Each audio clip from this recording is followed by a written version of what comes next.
Seja bem-vindo ao EBDrops, o podcast de ensino cristão da Igreja Batista de Vila Euro. Aqui é o Helder e Dalila fez tão bem, mas tão bem para Sansão, que depois dela ele não pode mais contar piada cabeluda. Oi, pessoal, aqui é a Tog. E através da vida de Sansão, a gente vai ver que uma vida de fé não é construída nas nossas realizações pessoais, nem nas nossas certezas, mas é construída na obra de Deus e é evidenciada no cumprimento do propósito de Deus. Fala galera, aqui é o Adelson. É um prazer estar novamente com vocês. Vamos para mais esse capítulo de EBDrops. É isso aí, pessoal. Episódio número 26 do EBDrops e episódio número 8 aqui da série de Juízes. Estamos caminhando para o final e hoje teremos a segunda parte, o segundo episódio falando de Sansão. Né? Tivemos 2 juízes aí com direito a 2 episódios inteiros e hoje a gente vai finalizar falando sobre Sansão. A gente vai falar não só sobre o período final, né, do juízo de Sansão, como também do seu fim de vida, de fato. E, sem mais delongas, já queria convidar a Tog, que tem sido a nossa contadora de histórias oficial aqui do EBDrops, para dar esse panorama aí desse final, tanto do juízo quanto da vida de Sansão. Aliás, o juízo de Sansão acabou desde o começo, né? Mas foi agora o final da vida dele mesmo. Olha só, Sansão foi a Gaza. Gaza é a capital dos filisteus. E ali ele encontrou uma prostituta e passou a noite com ela. E a notícia correu à cidade, todo mundo falando, olha só, Sansão tá aqui. Os homens formaram um grupo e ficaram ali de tocaia, na entrada da cidade, em silêncio total, pensando que quando o sol nascesse eles iam matar Sansão. Mas Sansão ficou na cama daquela mulher só até meia-noite, foi embora e de passagem ele arrancou a porta da cidade, portão da cidade e carregou nos ombros até o topo da colina que fica em frente de Hebron. Foram quilômetros andando com aquele portão, mostrando mais uma vez a força dele. Passado algum tempo, ele se apaixonou por uma mulher do Vale de Soreque, a conhecida por todo mundo, a famosa Dalila. E aí os líderes filisteus vieram procurar ela com uma proposta. Olha só, você seduz ele, descobre porque ele é tão forte, assim a gente pode prender ele, a gente pode derrotar ele e a gente te dá 13 quilos de prata ou 1.000 e tantas moedas de prata, como você preferir. E aí Dalila, ela chegou para Sansão e falou, meu amorzinho, me conta, querido, o segredo da sua grande força e como você pode ser amarrado e subjugado. Ele deve ter desconfiado que tinha alguma coisa aí, mas mesmo assim ele não saiu fora. Ele contou uma mentira para ela. Ele falou, olha, se você me amarrar com 7 cordas úmidas, eu vou ficar fraca. E aí ela fez isso para ele dormir, amarrou ele 7 cordas úmidas, deixou uns caras ali de tocaia e quando ele acordou, depois de amarrar, ela falou, Sansão, Sansão, os filisteus estão aqui. Ele arrebentou as cordas como se fossem barbantes. Ela falou, ai, você me enganou, não acredito, me diz qual é o segredo da sua força. E aí Sansão falou, se você me amarrar com 7 cordas novas, aí sim eu vou perder a minha força. Ela esperou ele dormir, foi lá na Leroy Merlin, comprou 7 cordas novas, amarrou Sansão e gritou, Sansão, Sansão, os filisteus estão aí. Ele arrebentou as cordas também, como se fossem barbantes queimados. E aí, mais uma vez, ela falou, me conta a verdade, Sansão. Me diz como que você se torna fraco. E aí ele falou, tá bom, é só você trançar o meu cabelo com tecido de tear e prender com um pino, aí eu não vou conseguir fazer nada. Eu vou ser como uma pessoa qualquer. Quando ele dormiu, Dalila foi lá, pegou as 7 tranças dele, trançou, teceu, gritou mais uma vez e mais uma vez ele se livrou. Aí a Dalila ficou inconsolável, falou, não, você não me ama de verdade, você está me enganando, não está sendo sincero comigo. Como você disse que me ama e não me conta os seus segredos, Sansãozinho? E aí ele ficou com medo de perder a mulher, provavelmente, né? E contou para ele a verdade. Falou, eu sou nazireu, sou separado, escolhido do Senhor. Se cortar o meu cabelo, e aí sim vou perder as minhas forças. Quando ele dormiu, Dalila sentiu que dessa vez ele estava falando a verdade. E aí ela chamou alguém e trouxe a navalha, rapou a cabeça dele. Só que Sansão achou que dessa vez ele ia se livrar de novo. Ela falou, Sansão, Sansão, os filisteus estão aqui. Ele achou que mais uma vez ele ia ter força, né? Mas dessa vez os filisteus prenderam ele, furaram os olhos dele, fizeram dele um escravo, moendo cereais. E aí os filisteus fizeram uma grande festa, ficaram felizes, foram lá celebrar o deus dele, Dagon. E lá pelas tantas, quando eles já estavam bêbados, exaltados, alguém falou: tragam o Sansão aqui para a gente se divertir com ele. E aí levaram Sansão, ele pediu para o guia dele colocar ele entre as colunas principais do templo, e ali ele fez uma última oração ao Senhor. Ele pediu: Deus, pela última vez me dá força, que eu possa com a minha morte matar esses que tiraram os meus olhos. E aí Deus escutou a oração de Sansão. Ele mais uma vez ele alcançou as duas colunas centrais do templo, as empurrou, derrubou, e naquele dia, com a sua morte, ele matou mais pessoas que durante toda a sua vida. Milhares de pessoas morreram ali. E esse foi o fim de Sansão. A família dele buscou o corpo dele para enterrar no túmulo de seu pai, Manoá. E ele governou em Israel por 20 anos. Vimos aí o finalzinho da história de Sansão. O cara que não se cansou, em momento algum, de ser desobediente, de quebrar seus votos vez após vez, né? Então no último episódio, a gente viu mais sobre o voto de Nazireu. A gente viu as inúmeras vezes que ele quebrou esse voto. E nesse capítulo agora, nessa parte final, na verdade, a gente vê talvez aquilo que tenha sido a gota d'água, e a gente vai falar um pouquinho sobre isso hoje, que foi realmente essa questão do cabelo. Aí não teve mais jeito, realmente o Espírito do Senhor foi tirado dele.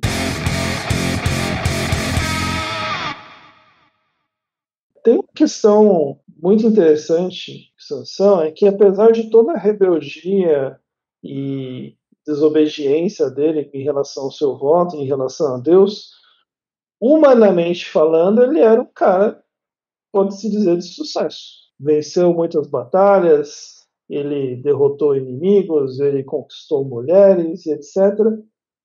E, na verdade, a gente vê que esse é a grande derrocada realmente dele. É realmente o seu sucesso. E eu queria pedir para o Adelson comentar um pouco sobre isso. Como o sucesso de Sansão, Adelson, foi realmente a causa de todo o fracasso dele. Exatamente, Helder. Como você já comentou aí, né, se nós pegarmos ali no final, basicamente, do capítulo 15, nós vemos lá que Sansão tinha derrotado cerca de 1.000 homens, né, com a queixada de um jumento. E depois disso, como a Thaís já nos comentou, ele foi lá para Gaza. E mais uma vez a gente vê que Sansão era um cara muito mulherengo, né? Ele tinha esse lado, digamos assim, fácil, né? Sansão olhava para uma mulher, se interessava por ela, e como você mesmo comentou, era um cara que já procurava se relacionar com essa mulher. Então, assim, foi um juiz que teve aí muitos relacionamentos. Mas a palavra fala que essa mulher é uma prostituta. E nesse momento, o Sansão, ele se esquece, né, que ele estava sendo perseguido. E aí ele vai lá, se deita com essa prostituta, e nisso existem homens que estão tentando ali pegar ele, capturar ele. E aí depois ele consegue fugir, e para ele conseguir sair ali de Gaza, basicamente ele destrói, né, os portais da cidade. E o engraçado é assim, Sansão chegou num dado momento da sua vida que ele não tinha mais o discernimento, ele achava que esse poder dele era um poder que nunca ia ser retirado dele. Ou seja, Sansão achava que a sua força vinha dele mesmo.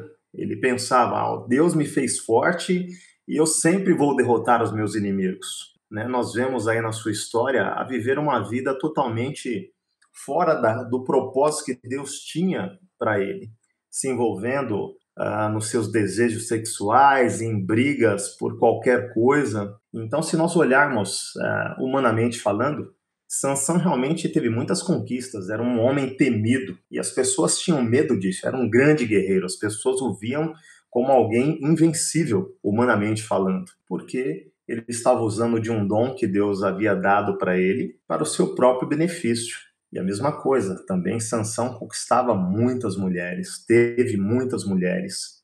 E isso também, humanamente falando, é algo que na época chamava muita atenção. E o que nós precisamos pensar, né?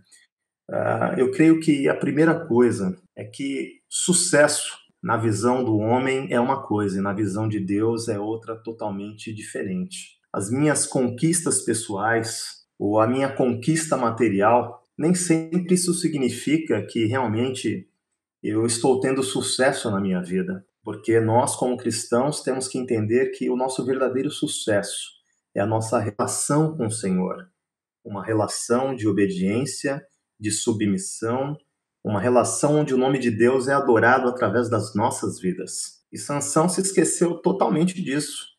Ele vivia para ele mesmo, vivia para suas conquistas, vivia para o seu próprio prazer. E isso, na verdade, foi a grande derrota da vida dele. Mas o que nós podemos aprender com isso nos nossos dias? A primeira coisa, precisamos olhar para dentro de nós e ver quais os valores que realmente têm motivado as nossas vidas. Não é porque você tem alguns bens materiais, não é porque você tem até mesmo dons que o Senhor te concedeu, ou tem talentos que Deus te concedeu, e nós já falamos sobre isso, que você está sendo bem-sucedido na sua vida com Deus. Tem um capítulo no livro Louco Amor, do Francis Chan, que ele conta uma vez que ele foi pregar num congresso e várias pessoas depois chegaram para ele e falaram, né? Ah, Deus falou comigo, que bênção, né? Deus abençoe e tal. E aí depois ele conta que ele foi orar agradecendo ao Senhor por Deus ter dado a ele aquela palavra. E aí, enquanto ele estava orando, ele disse que ele se tocou e quem estava aparecendo era ele e não Deus. E aí ele disse que ele parou de orar e pediu perdão para Deus, porque ele estava sendo evidenciado e não o Senhor, que ele queria não mais ser o grande sucesso, né? Ser evidenciado, mas que Deus fosse evidenciado. Isso me lembra algo que a gente comentou em algum episódio passado, não lembro exatamente qual. Para quem, por exemplo, se uma pessoa é viciada em dinheiro, né, se a pessoa ama o dinheiro, o maior perigo não é essa pessoa ficar sem dinheiro, mas é que ela tenha muito dinheiro, porque ela vai colocar toda a adoração nela, toda a confiança dela nesse dinheiro. E aí o mesmo vale, né, para quem tem muito sucesso, essa pessoa é viciada no sucesso. E aqui, gente, a gente não está dizendo que você não pode ter dinheiro, você não pode ter sucesso, você não pode ser bem sucedido. O problema é o amor a essas coisas, né? Especialmente se o amor for acima do amor a Deus. Aí então é o que aconteceu com Sansão. Você vai ser um Sansão da vida se você incorrer nesses erros.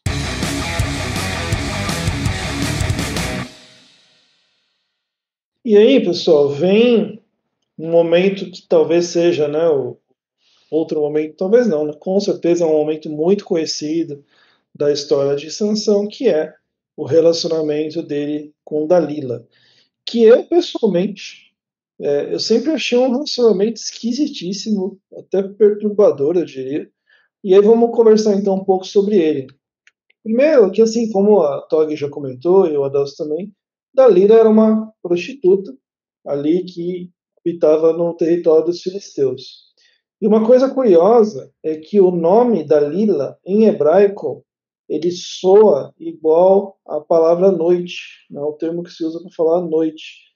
Então, tem várias vezes citado ali no texto, falando em que o som do texto é como se dissesse o seguinte: olha, Sansão está deitado na cama da noite. Então, é como soava ali o texto no hebraico. E é realmente a noite na vida de Sansão, realmente a grande derrocada da vida de Sansão é esse relacionamento com Dalila. E algo importante da gente frisar aqui é o seguinte: quando Dalila ali começa a se relacionar com Sansão, o texto diz que os líderes dos filisteus procuram ela e oferecem ali recompensas para que ela possa atrair Sansão e revelar o segredo da força dele. E qual que é o X da questão aqui, gente? O texto diz que foram os governantes dos filisteus. Tá? Não foi um grupo de arruaceiro, não foi uma ganguezinha, não. Foram os governantes. Ou seja, duas coisas para a gente ter em mente aqui. Primeiro, é que Sansão já era considerado pelos filisteus como uma ameaça nacional, né? O único homem que era uma ameaça a toda a nação ali dos filisteus.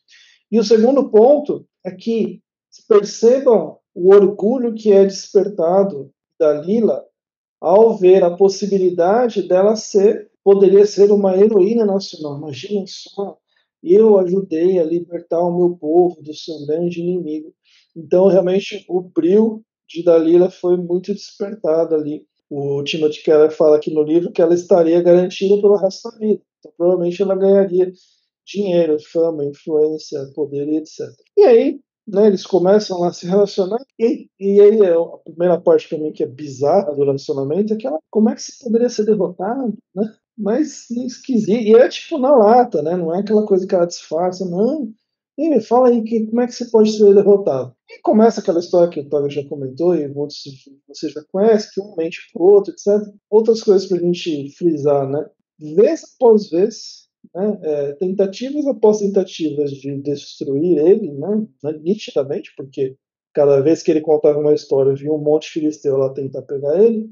Sansão, ele não sai de lá, ele continua com Dalila, conversando com ela e fazendo mais coisas com ela além de conversar. E aí fica aquela pergunta, né, assim, por que raio Sansão faz esse jogo? Por que Sansão se submete a esse tipo de coisa? E aí no livro aqui, o Timothy Keller ele coloca algumas possibilidades, né? A primeira foi que provavelmente é que Sansão ele estava muito motivado pelo seu excesso de confiança, afinal ele nunca tinha sido derrotado, ele falou assim, poxa, eu posso me entregar ao risco que for que eu fosse derrotado. E também ao perigo, né? Então, exatamente por ser alguém destrutivo, eu falei assim, não, deixa eu correr os perigos porque isso me dá adrenalina. Porque é o seguinte, não existia dúvida, né, pelo menos da gente lendo a história, das intenções de Dalila. Não é possível que ele não achasse que ela queria, né, causar mal a ele, enfim. Então, assim, esse é um ponto. O outro ponto que também pode ser muito provável, e esse talvez esteja até mais nítido, é que Sansão, e devido a essa sua compulsão por mulheres e por sexo e por todo esse mundo, né, que ele vivia ali, ele podia estar realmente envolvido no que a gente conhece hoje como um relacionamento destrutivo. Sabe aquela pessoa que está num relacionamento destrutivo, você avisa ela, e tudo avisa ela, e a situação avisa ela, a pessoa fala, não, mas ele é bom para mim, ela é boa para mim, não, mas ele me ama, mas ela me ama, não, mas isso, mas aquilo. E a pessoa fica naquela fase de negação. Se realmente esse foi o caso de Sansão, toda esse vício dele, né, e os favores sexuais que ela fazia para ele ali, realmente deixou ele numa situação de cegueira. E é importante a gente olhar e ver que eles são um exemplo clássico de primeiro, né, sim, do relacionamento destrutivo, né, quer seja essa motivação de ambos ou não, e também daquele casal típico onde um tá só usando o outro. Ele tá usando ela para conseguir prazer, ela tá usando ele para conseguir poder e fama e influência no seu país. E como tudo na vida que se faz para usar um ao outro, não acaba bem e não acabou bem. Então, o que fica aqui de lição muito forte, até o Tim Keller ele cita o C.S. Lewis, né, ele traz um texto grande, que é do C.S. Lewis, mas eu queria só comentar uma parte que ele fala o seguinte: o grande problema aqui de ambos, né, e de Sansão principalmente, desde o início da história, realmente não está nem aqui a Deus. E aí uma frase do C.S. Lewis aqui nesse texto que fala o seguinte: olha, a gente não pode amar alguém completamente enquanto não amarmos a Deus. Então, eles podiam estar sentindo qualquer coisa que fosse um pelo outro. Podia ser paixão, podia ser atração sexual, podia ser atração pelo perigo, podia ser o que fosse. Mas, em momento algum, aquilo era algo parecido com amor. E talvez até eles achassem que fosse. Realmente não era. Bom, gente, e aí toda essa questão, esse relacionamento dramático, né, de Sansão e Dalila, que culminou finalmente, né, ele entregou realmente seu segredo e foi preso e ficou cego e virou um escravo e aí passou, né, enfim, por todo esse vale. Mas incrivelmente há uma redenção na vida de Sansão. E eu queria pedir para Tog trazer, Tog, para a gente como que aconteceu, o que foi essa redenção, como ela se deu. Eu escutei uma pregação do pastor Sacha Mendes, inclusive ele usa também a Timothy Keller como referência, tal. E ele disse que Sansão ele cumpre o seu propósito quando ele começa a enxergar pela fé. A gente consegue ver o Senhor quando todas as coisas ao nosso redor já não são mais visíveis para nós. Ele perdeu a visão física, ele não conseguia mais olhar para as mulheres ou para os desafios, e aí ele se encontrou com Deus de verdade, né? Ele conseguiu olhar para Deus. Quando eu penso na história de Sansão, eu estou estudando junto com a história de Sansão, junto com o Juízes, eu estou estudando Hebreus, e bem essa semana eu estudei Hebreus 11 e a Galeria da Fé, e Sansão aparece lá na Galeria da Fé. E aí que a gente vê realmente como as coisas que acontecem na nossa vida acontecem pela graça de Deus. E o fato de Sansão aparecer lá na Galeria da Fé, Sansão, Jefté, Gideão, Baraque, todos esses juízes que aparecem lá, e logo depois no versículo 34, Hebreus 11, 34, está escrito que a fraqueza foi transformada em força. E foi exatamente isso que Deus fez em Sansão.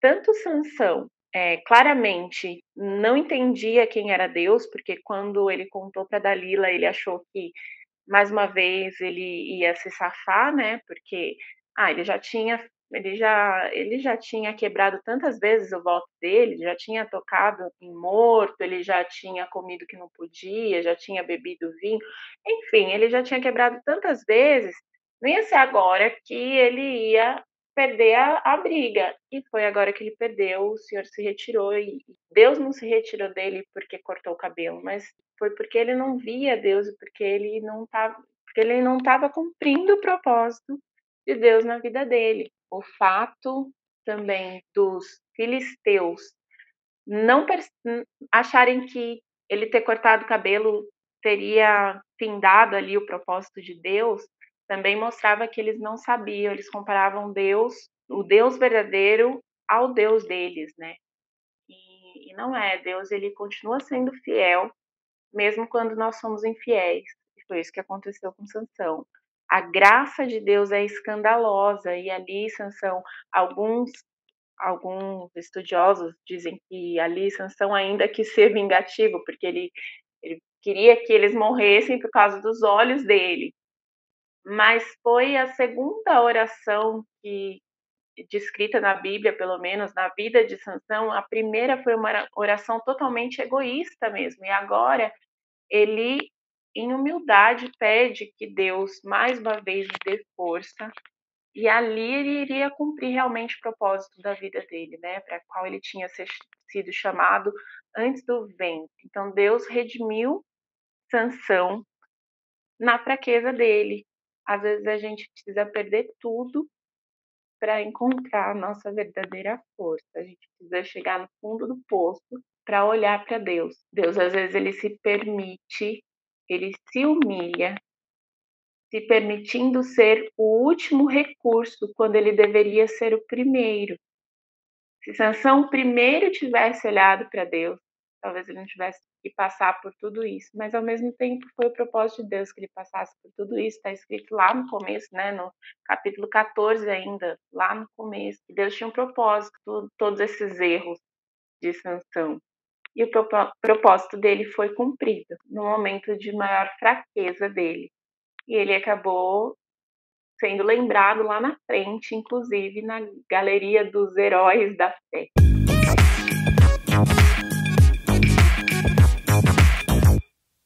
Beleza, pessoal. E caminhando para o fim, eu queria que nós três aqui conversássemos um pouco sobre um último ponto, que é alguns paralelos que existem entre Sansão e Jesus.